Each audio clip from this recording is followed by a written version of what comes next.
Yeah, I'll always be a metalhead. Nothing can take that away from me. Right. I mean, not jail, not people, not religion, not anything.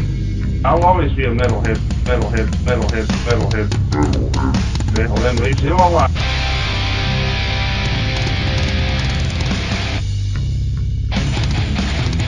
You're listening to the Great Metal Debate Podcast.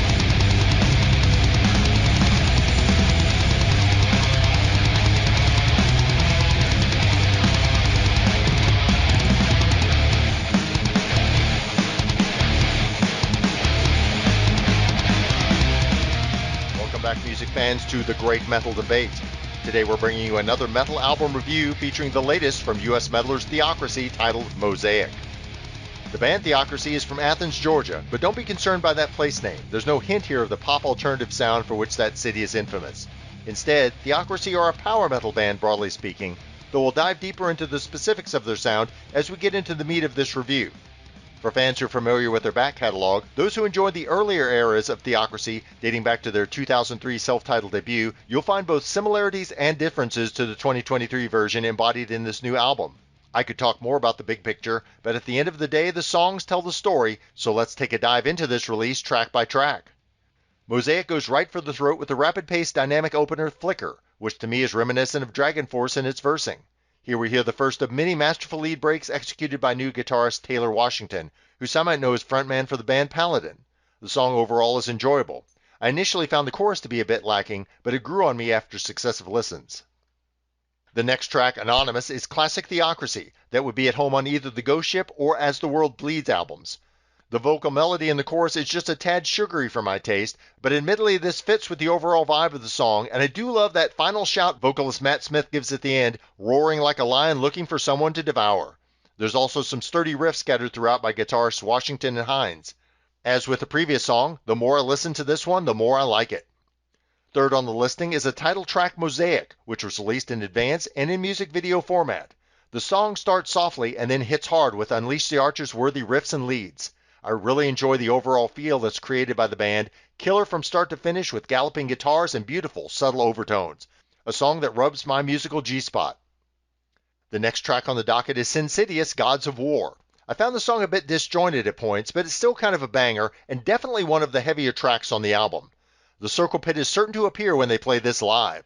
I do like that the keys poke their heads out from behind the sonic wall some here, whereas for the most part throughout the album they stay submerged. I'm not sure everything works perfectly on this song, but I really appreciate that Theocracy tried a lot of different things. Speaking for myself, sometimes the imperfect experiment is more appealing than the safe sure thing, and ultimately it works enough to make it a fave of mine on the album. In contrast, Turn to Dust is more traditionally structured, a very straightforward and incredibly catchy track. The main riff is a killer, and I'm in love with Washington's solo. I hear hints of Breaking the Chains era Dokken on this one. Turn to Dust is followed by The Sixth Great Extinction, another song where the chorus is slightly too sweet vocally for my taste, although the killer lead makes up for any shortcomings. Good, but not as brilliant as the album's best work. The band channel Iron Maiden on the intro to Deified, which is another fast-paced rocker. The song does a great job of creating some dramatic build-ups with the guitars adding jubilant bursts of sound. The chorus brings it home for the most part, although the track loses some of its steam at the end. The Greatest Hope is a brief ballady track, more than just an interlude, but light in delivery as a full song. Smith's voice is beautiful, but I just wasn't a fan of the melody or pacing used here, although I did think the backing orchestrations were excellent once they came to the forefront. The acoustic guitar really didn't do much for me. I probably would have preferred this one with more orchestration supporting the vocals instead. Thereafter, we find the somewhat schizophrenic Liar, Fool, or Messiah. For me, there's a bit of a disconnect between the verse and chorus. They just feel like they're not quite on the same page. The vocals, though, are really strong on both counts. Smith is just a master at his craft, singing with intensity and precision, and also enough variability to keep the listener interested. The album finale is Red Sea, a 19-minute monster that truly delivers. I won't try to summarize this epic, which contains more music than most EPs, but I will say it's a cohesive song, not merely an amalgam of musical ideas that you sometimes get with such efforts. I'm somewhat awed Theocracy pulled this off as well as they did, an impressive capstone to a 10-song album that feels like you get much more in terms of the music. Some additional thoughts about the album generally. I love the production on Mosaic, particularly the amazing guitar tone and well-crafted nuanced keys. It is perfection. Washington's lead guitar work is fantastic. I'm so thankful for his addition to this band. A shout out here as well to longstanding drummer Ernie Choprin, who executes well throughout, incorporating some nice percussive flourishes and keeping things interesting rhythmically, all the while setting the stage for the vocals and guitars to take the spotlight. Smith hits all the notes just right and belts the lyrics with amazing passion. He's a gem of a singer who sadly has been hidden under a bushel basket as far as popular recognition.